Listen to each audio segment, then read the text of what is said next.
நீங்கள் பார்த்துக் கொண்டிருப்பது நியூஸ் 21 செய்திகள். தமிழ்நாடு செய்திகளை உடனுக்குடன் தெரிந்து கொள்ள நியூஸ் 21 செய்திகளை பாருங்கள். உண்மை, உழைப்பு, உயர்வு. வணக்கம்.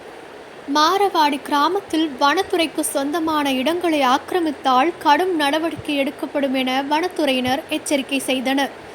தருமபுரி மாவட்டம் பாலக்கோடு வனச்சரகத்திற்குட்பட்ட பெல்ரம்பட்டி, திருமல்வாடி, சீங்காடு, மகேந்திரமங்கலம், சிட்டாண்டா அள்ளி ஆகிய சுற்றுவட்டார பகுதிகளில் உள்ள மலைப்பகுதி மற்றும் அதனை ஒட்டியுள்ள வனத்துறைக்கு சொந்தமான நிலங்களை சிலர் ஆக்கிரமித்து கொட்டகைகள் அமைத்தல், வீடு கட்டுதல், தோட்டம் அமைத்தல், நிலங்களை சமன் செய்தல், சாலைகள் அமைத்தல், விவசாயம் செய்தல், வேட்டையாடுதல் உள்ளிட்ட செயல்களில் ஈடுபட்டு வருகின்றனர்.